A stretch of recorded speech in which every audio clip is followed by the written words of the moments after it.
Well, here we are again with another speaker's tip.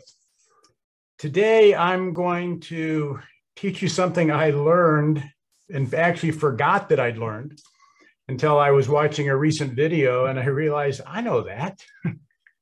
And this is sort of the black belt level of communication. It's a little tiny thing that makes a huge difference. And this may make a lot more difference in your personal communication than in your speaking, but it also applies to your speaking.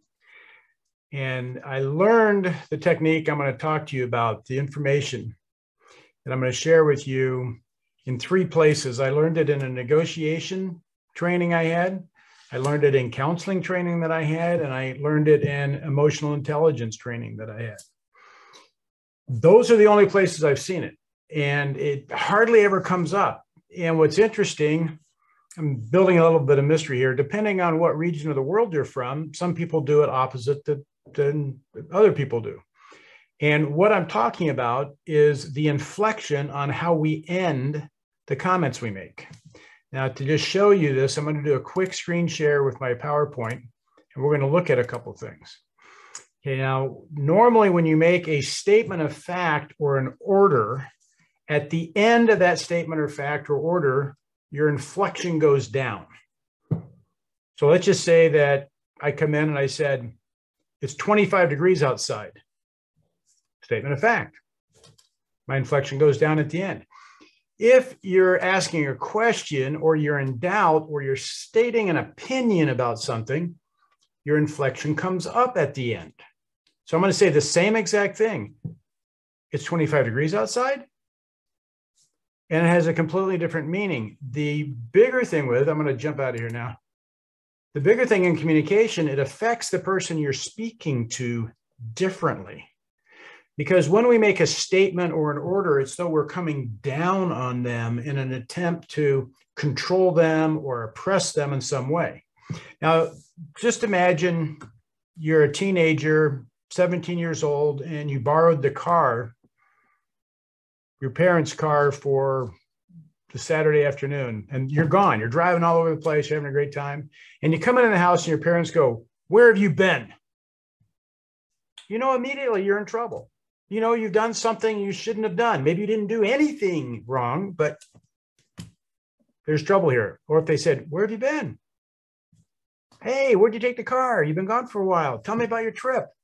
It's a lot friendlier when it goes up at the end.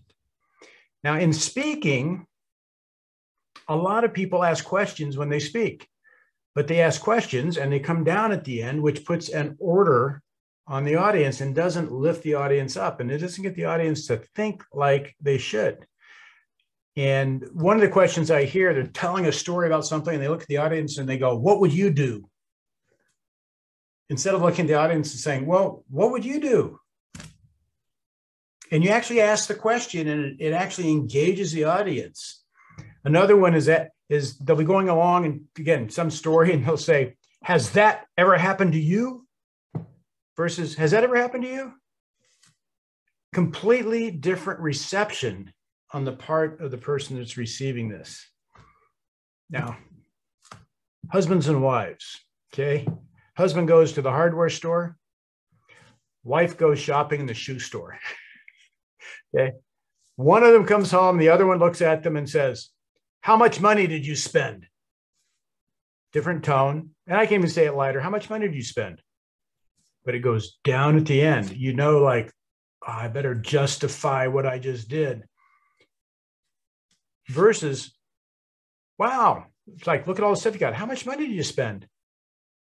And it's like, "You got a deal. That looks like a great thing. How much money did you spend to get all that? That's got to be fantastic." It's a much friendlier tone.